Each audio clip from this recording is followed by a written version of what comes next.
Hola, bienvenidos a un nuevo video de esta serie de estudio de la Epístola a los Romanos. En el capítulo de hoy analizaremos el capítulo número 5, ¿ya? Romanos capítulo 5. Los invito a abrir su Biblia entonces para que me puedan seguir a la lectura. Dice así la palabra del Señor. Justificados pues por la fe tenemos paz para con Dios por medio de nuestro Señor Jesucristo, por el cual también tenemos entrada por la fe a esta gracia en la cual estamos firmes y nos gloriamos en la esperanza de la gloria de Dios. Y no solo esto, mas aún nos gloriamos en las tribulaciones, sabiendo que la tribulación produce paciencia, y la paciencia prueba, y la prueba esperanza, y la esperanza no avergüenza, porque el amor de Dios está derramado en nuestros corazones por el Espíritu Santo que nos es dado. Porque Cristo, cuando aún éramos flacos, a su tiempo murió por los impíos. Ciertamente apenas muere alguno por un justo, con todo podrá ser que alguno osara morir por el bueno. Mas Dios encarece su caridad para con nosotros, porque siendo aún pecadores, Cristo murió por nosotros. Luego, mucho más ahora, justificados en su sangre, por él seremos salvos de la ira. Porque si siendo enemigos fuimos reconciliados con Dios por la muerte de su Hijo, mucho más estando reconciliados seremos salvos por su vida. Y no solo esto, más aún nos gloriamos en Dios por el Señor nuestro Jesucristo, por el cual hemos ahora recibido la reconciliación. De consiguiente, vino la reconciliación por uno, así como el pecado entró en el mundo por un hombre, y por el pecado la muerte, y la muerte así pasó a todos los hombres, pues que todos pecaron. Porque hasta la ley el pecado estaba en el mundo, pero no se imputa pecado no habiendo ley. No obstante, reinó la muerte desde Adán hasta Moisés, aun en los que no pecaron a la manera de la rebelión de Adán, el cual es figura del que había de venir. Mas no como el delito, tal fue el don, porque si por el delito de aquel uno murieron los muchos, mucho más abundó la gracia de Dios a los muchos, y el don por la gracia de un hombre, Jesucristo. Ni tampoco de la manera que por un pecado, así también el don. Porque el juicio, la verdad, vino de un pecado para condenación, mas la gracia vino de muchos delitos para justificación. Porque si por un delito reinó la muerte por uno, mucho más reinarán en vida por un Jesucristo los que reciben la abundancia de gracia y del don de la justicia. Así que de la manera que por un delito vino la culpa a todos los hombres para condenación, así por una justicia vino la gracia a todos los hombres para justificación de vida.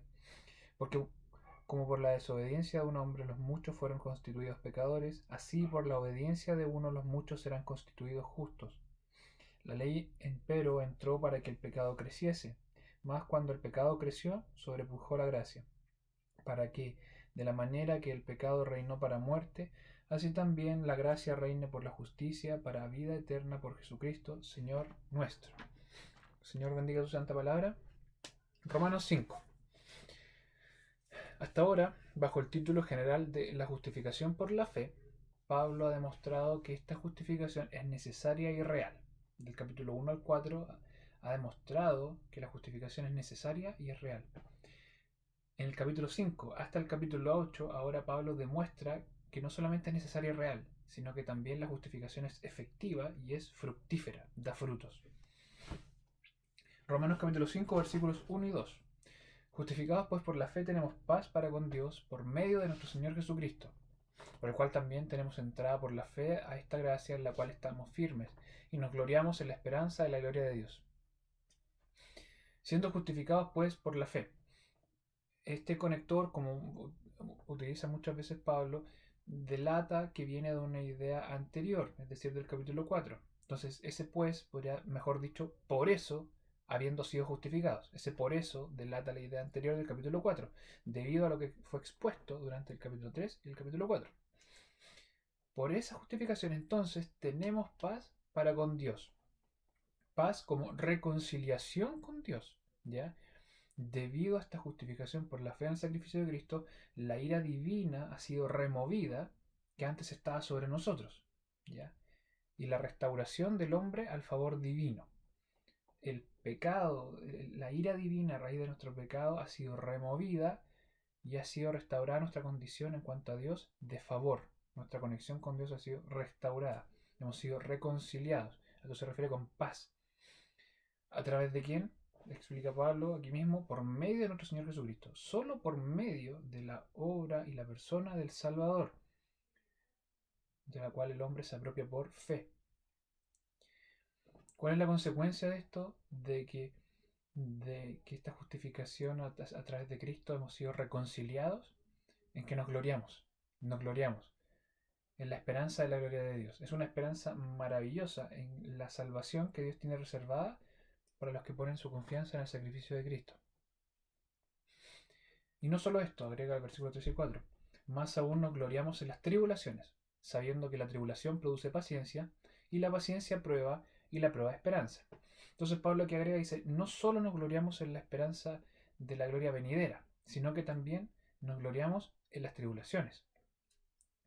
Aquí, lingüísticamente hablando, cuando Pablo dice en las tribulaciones, que nos gloriamos en las tribulaciones, tiene el significado tanto de en medio de como por causa de. O sea, nos gloriamos en medio de las tribulaciones, que es una cosa, que en medio de los problemas nos gloriamos, ¿ya? Pero también por causa de las tribulaciones nos gloriamos. Y este es el significado más profundo que el que Pablo desarrolla más adelante, que por causa de las tribulaciones nos gloriamos.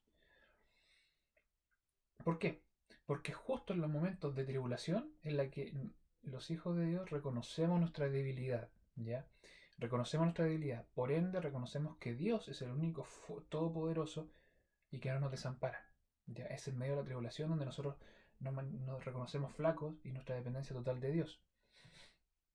Y ya que la ayuda de Dios nos es suficiente, nuestra fe se ve fortalecida, ¿ya?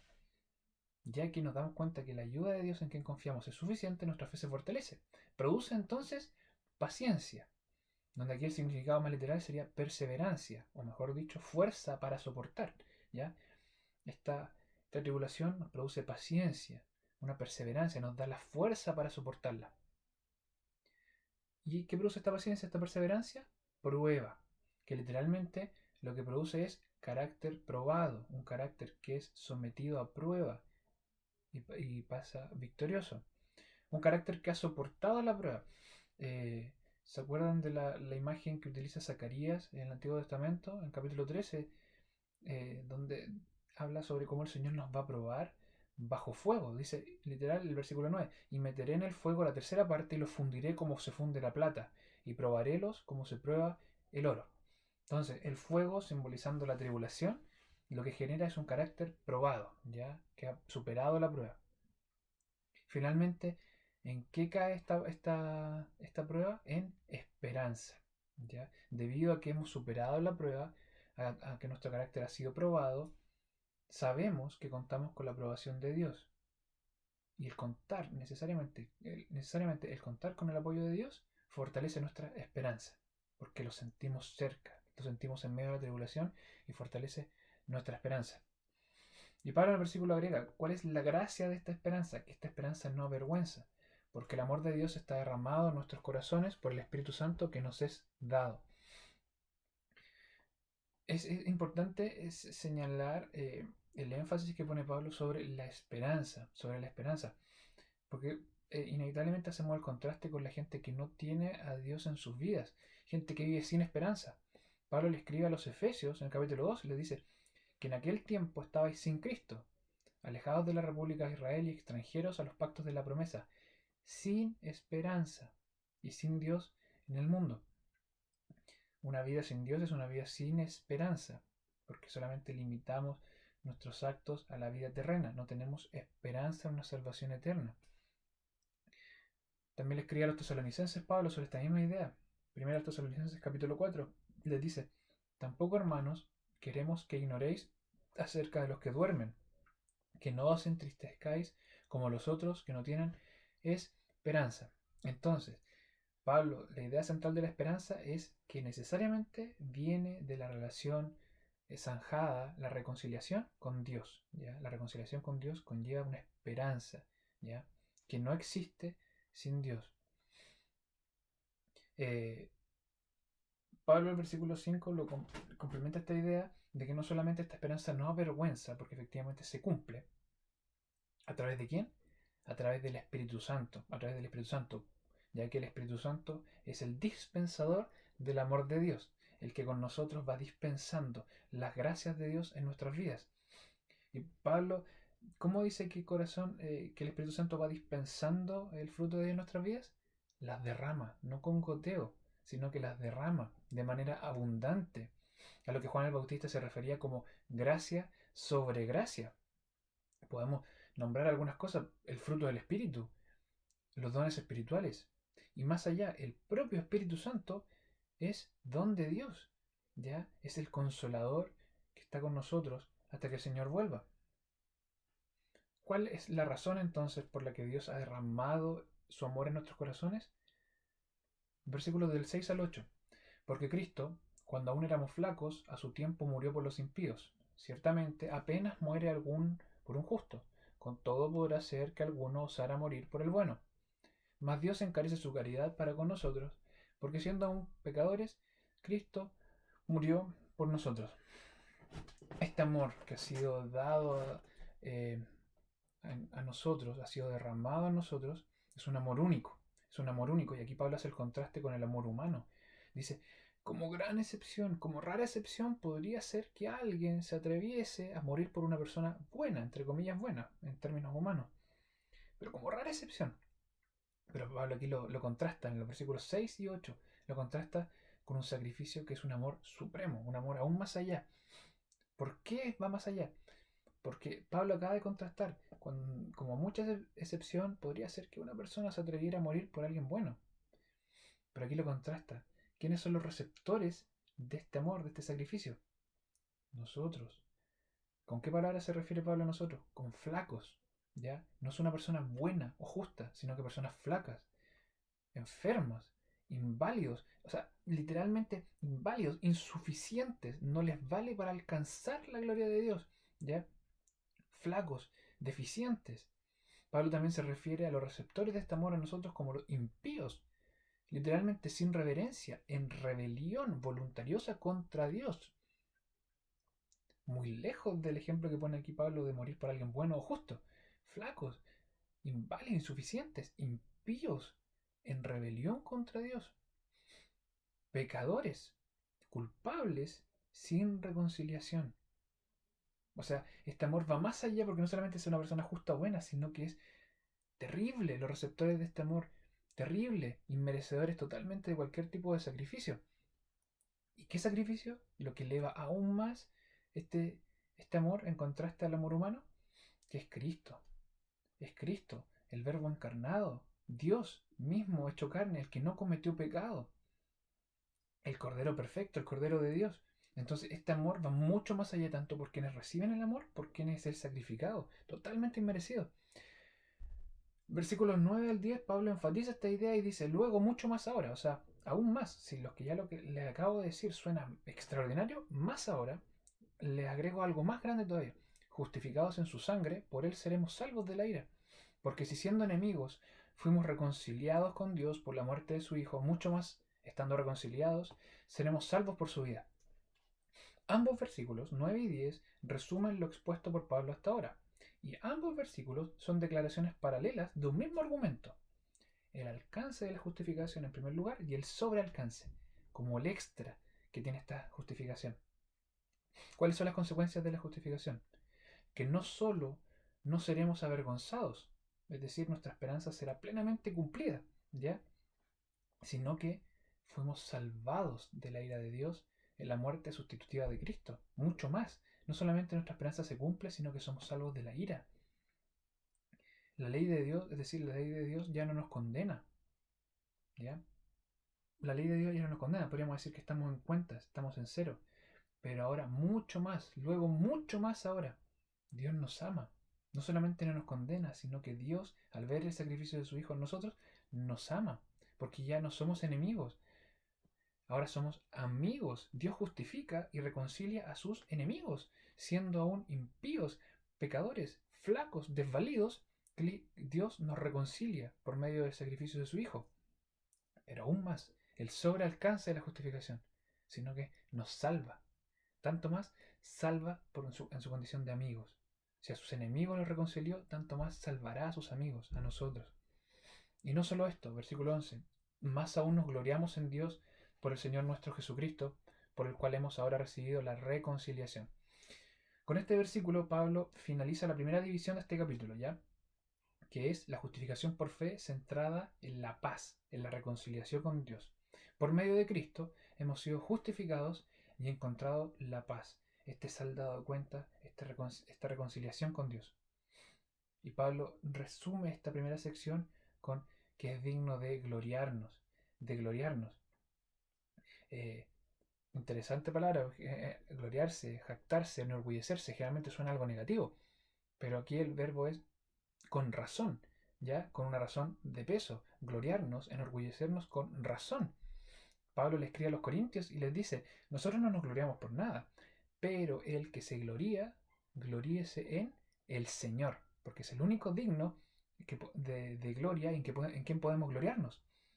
Sobre esto, Juan Crisóstomo, uno de los padres de la iglesia en el siglo III, dice sobre este versículo, así que el que nos haya salvado, haciéndolo cuando estábamos en una situación tan difícil, en primer lugar, que nos haya salvado haciéndolo cuando estábamos en una situación tan difícil, flacos, impíos, pecadores, y además lo haya realizado por medio de su Hijo unigénito, y no solo mediante su Hijo unigénito, sino mediante su sangre, teje para nosotros incontables coronas en las que gloriarnos.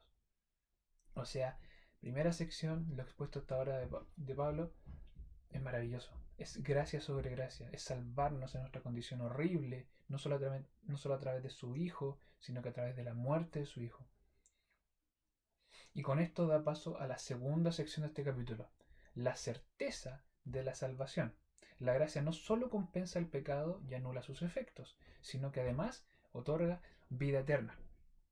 Por eso en el versículo 12 dice, de consiguiente vino la reconciliación por uno, así como el pecado entró en el mundo por un hombre, y por el pecado la muerte, y la muerte así pasó a todos los hombres, pues que todos pecaron.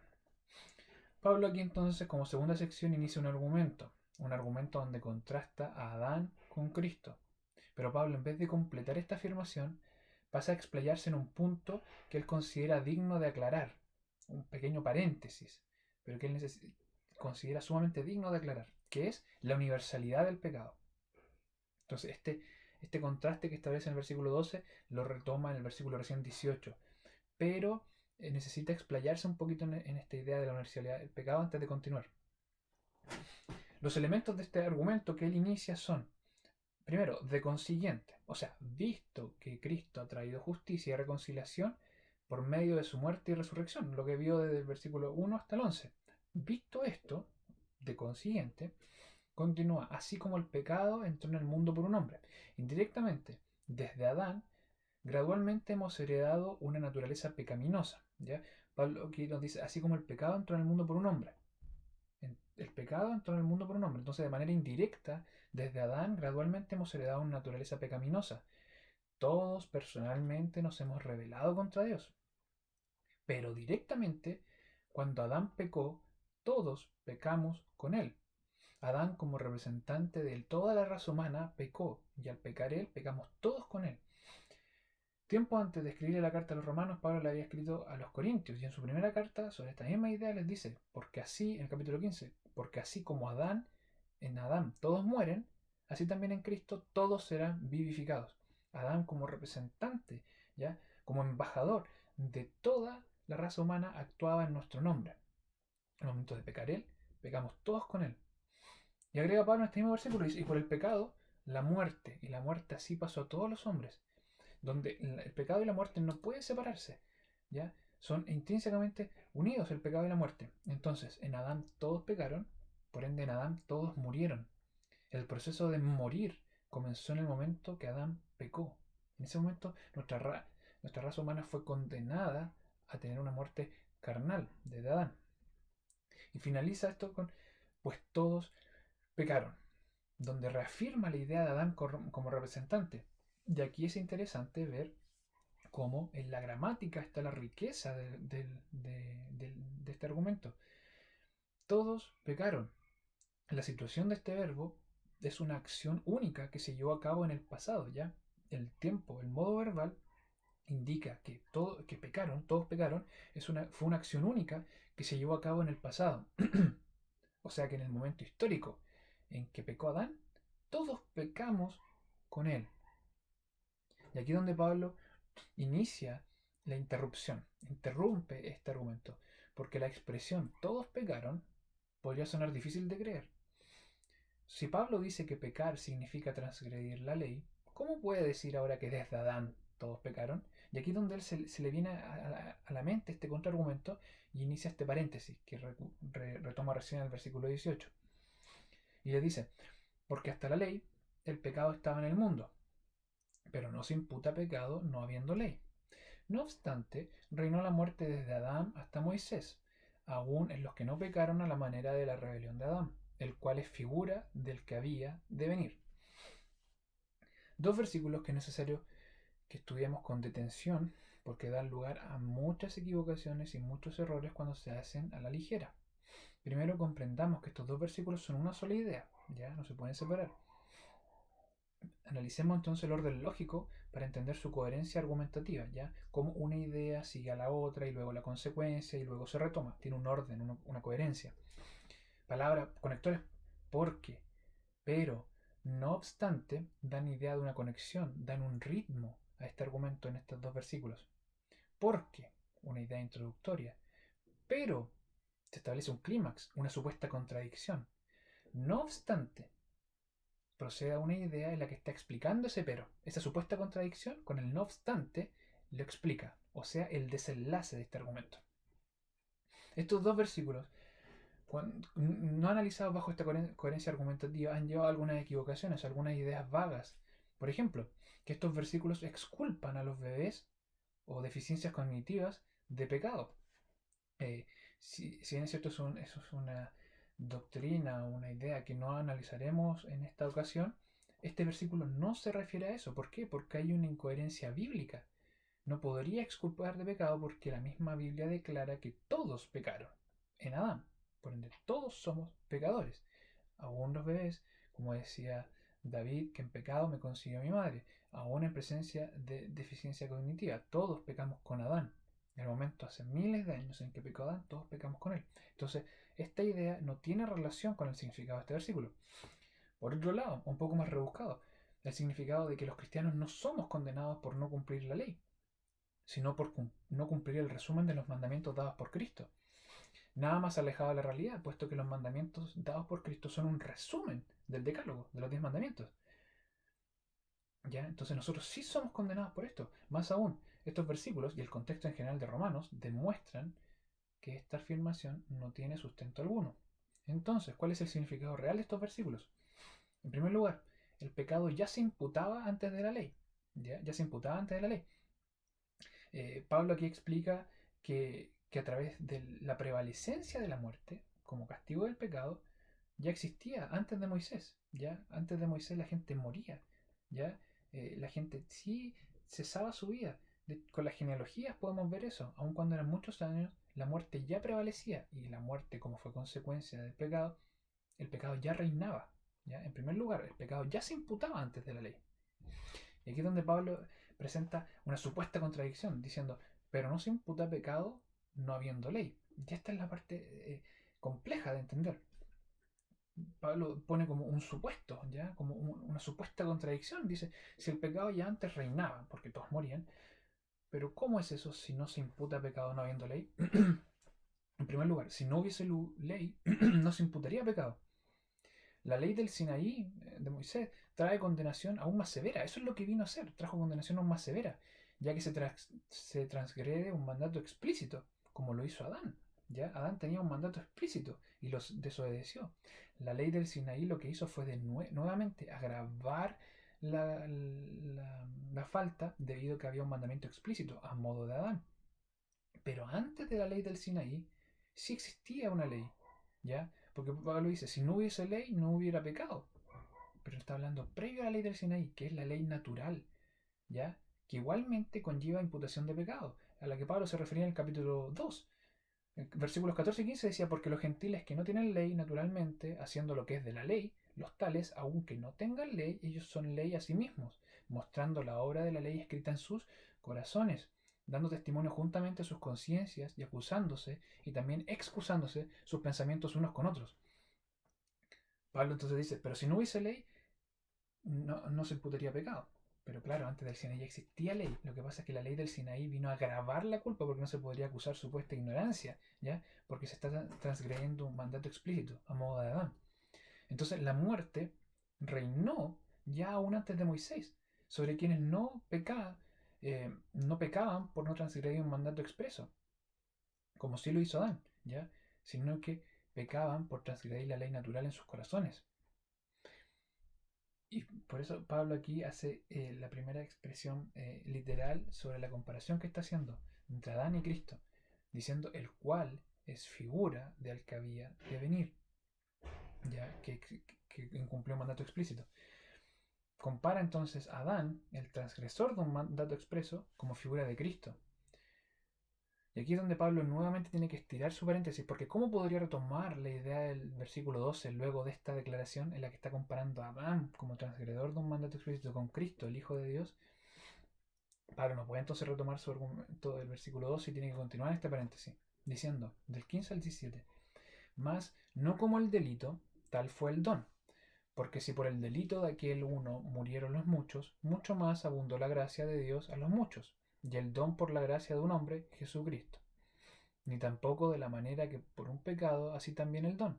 Porque el juicio a la verdad vino de un pecado para condenación, mas la gracia vino de muchos delitos para justificación.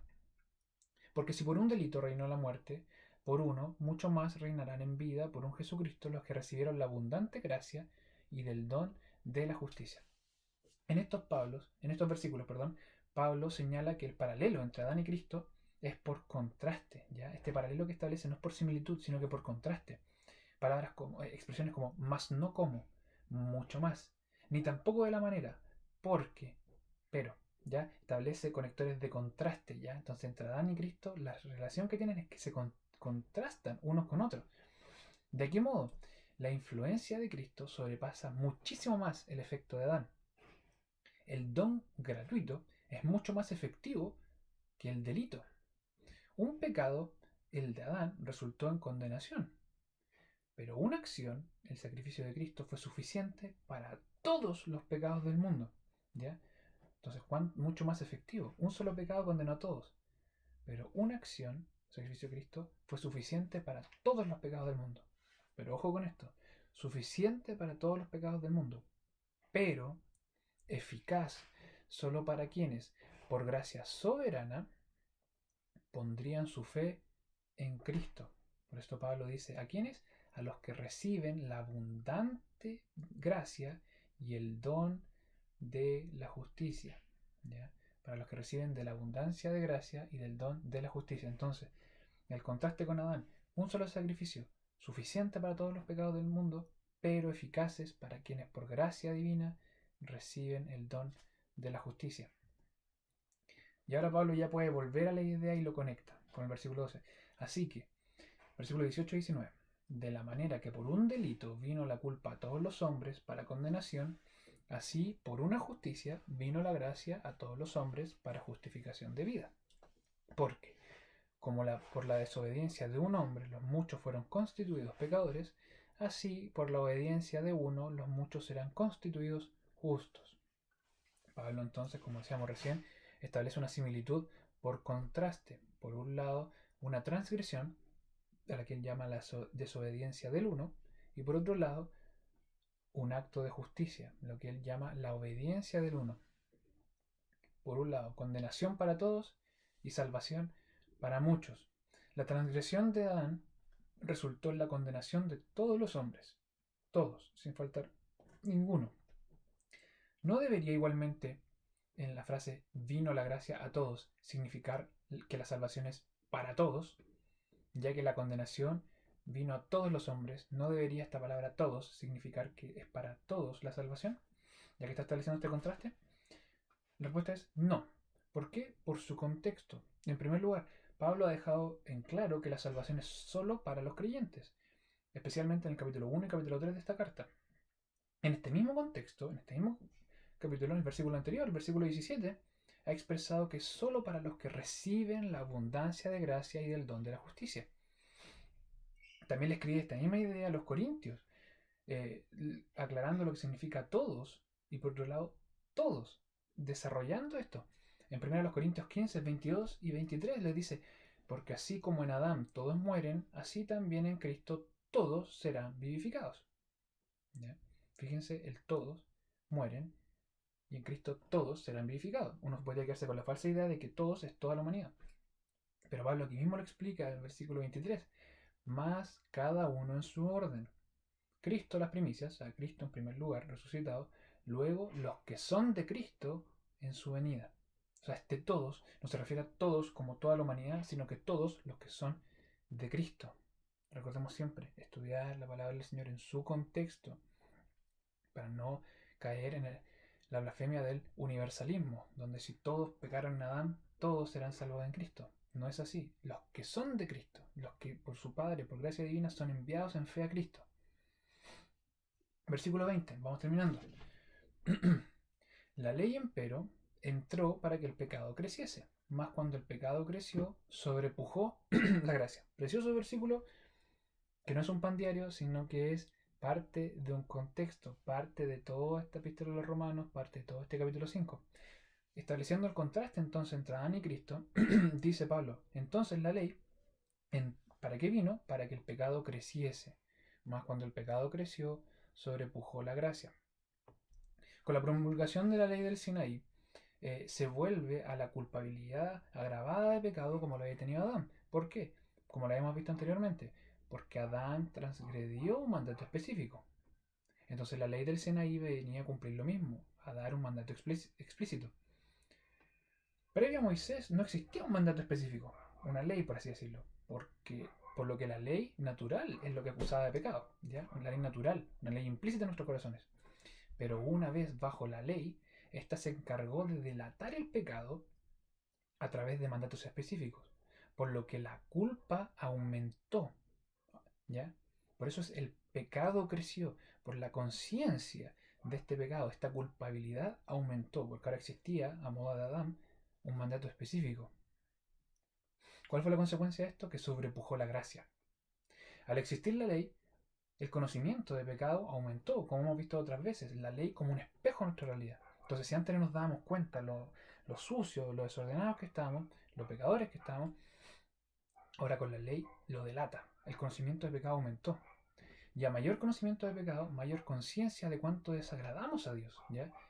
Podríamos creer que nuestra relación con Dios está medianamente decente, pero cuando analizamos su palabra, cuando vemos su estándar de santidad que se encuentra en la ley, nos damos cuenta de cuánto desagradamos a Dios, de cuánto nuestros caminos, su único fin es de muerte, porque nuestra distancia con la santidad de Dios es muchísima.